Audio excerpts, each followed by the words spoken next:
So Chapter 2 of the First Soldier story from Ever Crisis has officially landed, and it is giving us some pretty big story stuff, including the origin of the land of Wutai and how it was created, as well as the creation of the sword Masamune, which we know is Sephiroth's main weapon. So there's a lot of cool stuff we're going to go over and take a look at in today's video. So if any of that sounds cool to you, feel free to click the like button. And if you're new here and you'd like to stick around and help support the channel, you can subscribe. And as always, leave your thoughts in the comments down below.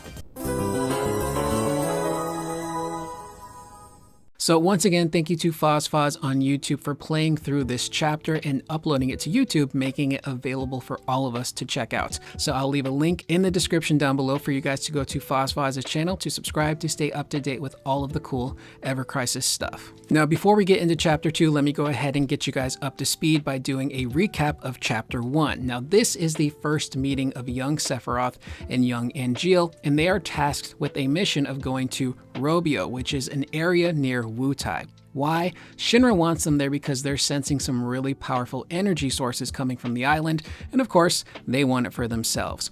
But they're also tasked with tracking down 4 missing soldiers who were sent there in the first place to investigate. Now, for this mission, Angeal was actually assigned mission leader and not Sephiroth, which might not sit well with Sephiroth. But throughout this entire mission, Angeal, being the good guy that he is and someone who actually kind of looks up to Sephiroth a little bit, he's trying his best to get Sephiroth to open up and work with him, share information, be a genuinely good person. And throughout the entire thing, Sephiroth is not having it. He's very closed off. He doesn't want to become friends. He keeps to himself. And the mindset of Sephiroth at this point is that he views himself as nothing more than a weapon and a false hero that Shinra can use to prop up their own company. Because at this point, Sephiroth is pretty shaken. Sephiroth wants to be a hero. He wants to save people, but in past experiences, he's not been able to do that. The young man of Rosen from the first episode of The First Soldier, Sephiroth tried to save, but Rosen, being the last of his people, didn't want to be alive. He wanted to be with his people, so he asked Sephiroth, please, take me out so I can be with my family. Sephiroth obliges. Glenn, Matt, and Lucia see this from a distance, and they assume that Sephiroth has killed Rosen in cold blood. So by doing this, Sephiroth pushes Glenn, Matt, and Lucia away. They're incredibly angry with him, and it hurts Sephiroth because this group of people was the first group that he ever opened up to, and he started to become comfortable, and he viewed them as friends. So now he doesn't have anybody. Now, also joining them on this mission is a videographer from Shinra named Bachman, who is tasked with creating a Shinra promo video focusing on their soldiers and the soldier program with an emphasis on Sephiroth. But what's interesting is that Bachman is analyzing Sephiroth this entire time, and while he acknowledges that Sephiroth is an incredible warrior, the moment Sephiroth puts his sword away, he becomes a bit of a closed-off weirdo. Now, as the party travels the land of Robio, there's these purple energy orbs that show up. We don't know what they are or who they belong to, but they show up, track the party, and then go away. Now, throughout this mission, they do come across 3 bodies. Unfortunately, those 3 soldiers are dead, but they all have the same wound, which was created by a blade. Now, they do come across the 4th soldier and manage to save them, and as that soldier removes their helmet, it is revealed to be a woman by the name of Alyssa. Now, what's interesting about Alyssa is that she looks suspiciously like Lucrezia, who again, at this point in the story, Sephiroth has pictures of Lucrezia, but he's told by Hojo that this is a woman by the name of Genova, and that is who his mom is. So the manipulation has already started from Hojo, and seeing this woman and seeing how much she looks like his Genova really takes Sephiroth back, and he's startled by it, but he's also infatuated by her. Now, after this, the group is attacked by a man by the name of Masamune, who is also wielding the sword Masamune. Sephiroth immediately takes a liking to that weapon and tells the guy, I'm gonna get that sword from you eventually because you are not worthy of wielding it. So they fight off the dude, he retreats, and then we end with 2 dream scenarios with Sephiroth and Angeal. With Sephiroth, he is dreaming about his mom. He just wants normalcy. He wants a normal life, spending time with his mom, and he genuinely really loves her. And that normalcy is something he's never had. He's always been a soldier. And for Angeal, he's dreaming about his family, his mom and his dad, taking care of them and wanting to join Soldier so they never have to worry about anything ever again. Now, what's interesting about these dreams is that both of these dreams have that purple energy aura emanating from them. So these could be manipulations from Genova or some sort of energy from that island. Which leads us into chapter 2. Now, at this point, Alyssa is injured, but she wants to keep investigating. And interestingly enough, nobody gives her any pushback, especially Sephiroth, someone who normally wouldn't care. He's like, yeah, you can come with us. And what's really strange is that throughout this entire mission, Alyssa is really gassing up Sephiroth and Angeal, primarily Sephiroth. She's really glazing on him and telling him, wow, you're such an incredible hero. It's an honor to fight, side by side with you. I wish I was better and not injured. I'd be able to help you guys some more. It's really kind of suspicious how she's acting towards everyone, but specifically Sephiroth. And Angeal notices this. He's like, you are acting a little bit different around this girl. Like, what's going on? And Sephiroth, maybe he's being a little cheeky here, decides, well, that whole opening up bonding thing you've been talking about, I think I'm going to give it a try. And when that happens, Angeal's like, okay, so maybe can we just start fresh? And he puts his hand out and Sephiroth says, sure, but he walks away without shaking Angeal's hand. Now, at this point, Bachman has been analyzing Sephiroth and Angeal and now Alyssa, and he talks to Sephiroth and says, this Alyssa girl, she's more of an Angeal type. And Sephiroth's like, what do you mean? And he's like, well, just the type of person she is. She cares about people. She wants to get the job done. She's not like you, this closed off dude who doesn't really care about anyone but himself and just wants to get the mission done. At this point, they're attacked by a monster. They fight the monster off, and Alyssa again continues to gas up Sephiroth and Angeal, specifically Sephiroth, again telling him, you're an incredible fighter, you're a hero, I'm so useless, I wish I could do more, you really saved me. To see my Lord and Savior Baphomet represented in such glorious Italian stone. I do hope his eyes gaze upon me, and that my allegiance is recognized. I don't know. Notice me, senpai, notice me. And she's kind of putting herself in situations where she is vulnerable to be attacked by a monster so she can yell out to Sephiroth to come and save her. It's incredibly suspicious. But up next, we actually get a really cool story that Alyssa tells the party in regards to the land that they're currently on. So the lands that they're currently on is a place by the name of Igara. And many, many years ago, the ancients actually used to live here. That is, until one day when an incredibly powerful fiend showed up and decimated the village and its people, and it was unrelenting. Until a group of warriors showed up and managed to fight off this beast. 5 warriors in total. Now, in order to destroy this beast, these 5 warriors would have to use incredibly powerful fire magic. The issue is that the magic was so powerful that it scorched the entire land, and this is a fire that would burn for years and years and years. A man by the name of Dechao would show up trying to save as many people as he could, so I think this might be like the backstory as well for those Dechao beans that Yuffie and Sonon love to eat so much, and it kind of fits with the character. Dechao was this really powerful being that was able to save these people, and I guess the Dechao nut also being this incredibly tough, indestructible nut for many people kind of resembles that. So because those fires would burn for 3 years or so, it forced these people to move to a different area and start over. This would become the land known as Wutai. So this is pretty cool. We learn the backstories of Wutai. We actually get to go to the land and see what it's like and how it was burned because of this mysterious fiend that showed up. Now up next, we have more gassing and manipulation from Alyssa, where she looks at Angeal's Buster Sword and she's like, yo, Angeal, like, what's the deal with your sword? You don't ever use it. Why?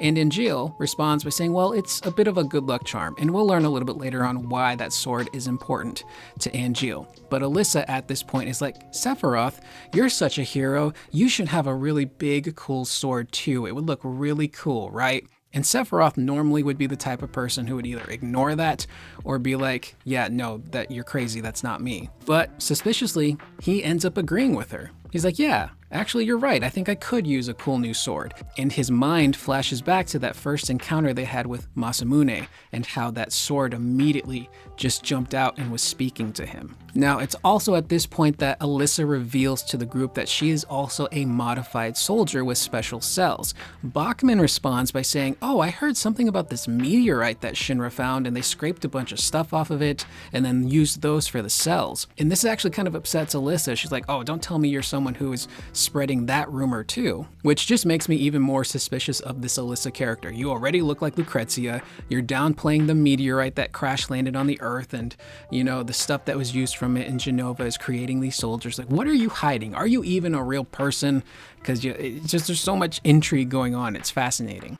Now, it's at this point in the story that Alyssa reveals that 500 years after that previous incident with the fire, new people would move to the land that they're currently on, which would create the land of Robio. However, another incident would happen, not only destroying the land, but its people. And it's at this point that the group starts to see these purple energy orbs, the orbs that we've been seeing tracking the party their entire time on the island of Robio. And it turns out these orbs are potentially the souls of the people that used to live there, because they come back to life, and the group are seeing these illusions of what happened back then, and they see this creature show up killing all of these people. Now, us as the player, we can tell who this creature is, and it's Masamune, the guy they just fought. But for the party, everything's still kind of foggy. They can't quite make out who this creature is. They just know that something bad happened here a long time ago and took out all of these people, and the people of Wutai tried their best with a bunch of these statues to try and keep it locked away into this area so he couldn't get out. And here there's a really interesting line from Sephiroth where he talks about, man, were they trying to seal someone away so they would forget about them? And then he says, yeah, I'd never let that happen to me, which kind of brings back the whole I will never be a memory kind of thing. So there's some really cool things that they're tying in from seemingly the compilation and just like older Sephiroth of being stuck in Cloud's memory and not wanting to be erased and be forgotten or go away, which is why he constantly tells Cloud, I will never be a memory, specifically in Advent Children. So I love that they included that line because it just kind of speaks to a lot of the insecurities that Sephiroth has.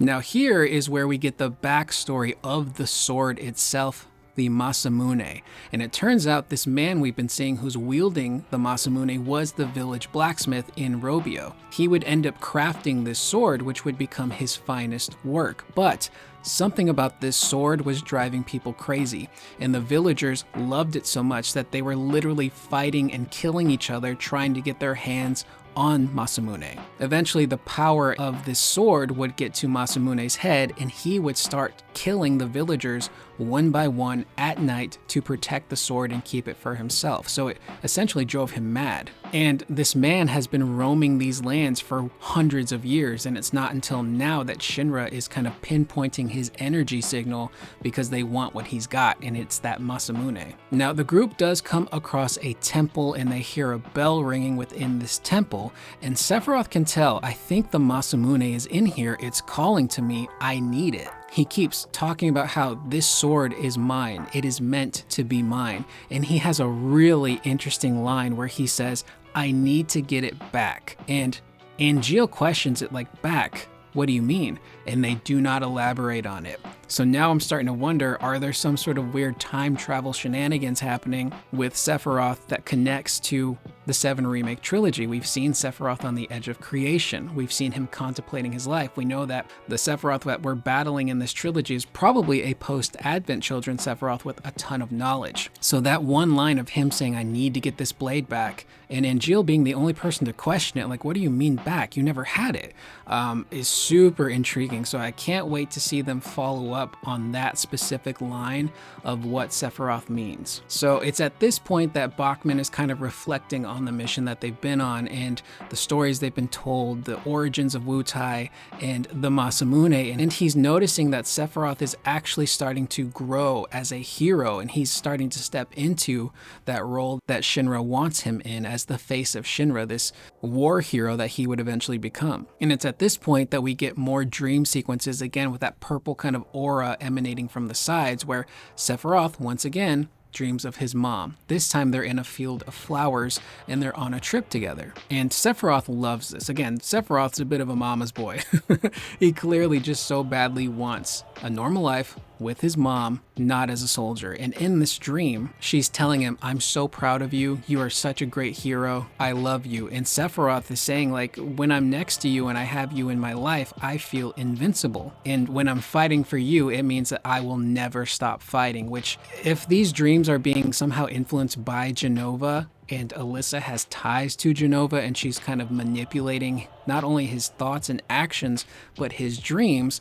That again connects Sephiroth with Jenova, of him wanting to get revenge on the planet, on Shinra, on the people that wronged her. And he's gonna eventually, when he gets older and he snaps, he's gonna carry out what she started, and he's gonna take the planet for himself. Now, as the dream ends, we go into another dream sequence, this time for Angeal. Again, he has that same purple aura in his dream. And for Angeal, he's dreaming about being back in Benora. And this is when he's about to leave his village to go join Shinra and become a soldier. So the entire village is there to see him off. They're all saying how proud of him they are. He's a better hero than Sephiroth. They don't need him. And his parents are there, and they gift him with 2 gifts. One, a soldier uniform that his mom makes, and of course, the Buster Sword from his father. And this is when his father tells him to embrace his dreams, which he would then pass on to Zack, who would then pass on to Cloud. So it's kind of cool to see the origins of so many things pop up in this chapter in particular, but we also see why the sword means so much to Angeal and why he doesn't use it.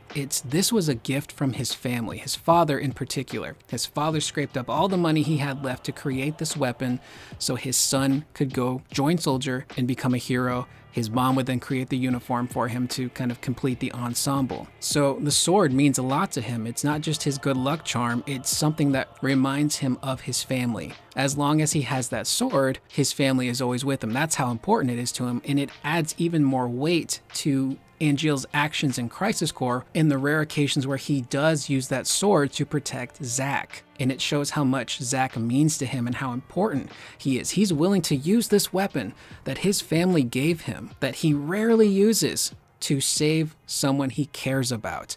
And again, they're just doing so much for the character, not only of Sephiroth, but Angeal in this Ever Crisis storyline. Way more than Crisis Core ever did. Crisis Core, Angeal, he was a cool looking dude with a big sword, but he was just kind of flat as a character. But with Ever Crisis, they're adding so much dimension to Angeal as a character, what he fights for, what the Buster Sword means to him, why he tries to get Sephiroth to open up. It's not because they're just co-workers. He genuinely sees the best in people and cares about them. So this entire chapter was just so fascinating, and I did not know what to expect coming into chapter 2, because chapter 1 really did feel like a setup chapter, but getting the origins of Wutai and learning about the warriors that defeated this beast, but they had to sacrifice the land to do so, learning about Masamune. They really set up a lot of great stuff about Masamune and how it's essentially driving people crazy. So what's that mysterious energy emanating from that sword? What is causing people to just flat out lose it? Why is it calling out to Sephiroth? Why does he need to get the sword back? It's been so fascinating, and I can't wait to see what they do next. Now, as of right now, we don't know when chapter 3 is going to drop, but based on the schedule that Square Enix has been following, they seem to drop a new chapter for the Frist Soldier every other month. So the last one was in October, this one's in December, so potentially sometime in February, I think chapter 3 might release. And hopefully then we'll have some more answers in regards to all of the stuff that they've been setting up, because it's genuinely super intriguing. So with that being said, I know it was kind of a lengthy recap, but there is a lot of stuff to go over. But that is the video. Let me know in the comments down below, what did you guys think of Ever Crisis, the First Soldier Chapter 2? Was there anything in particular that really stuck out to you? And what is the one thing that you need to know more about moving into Chapter 3?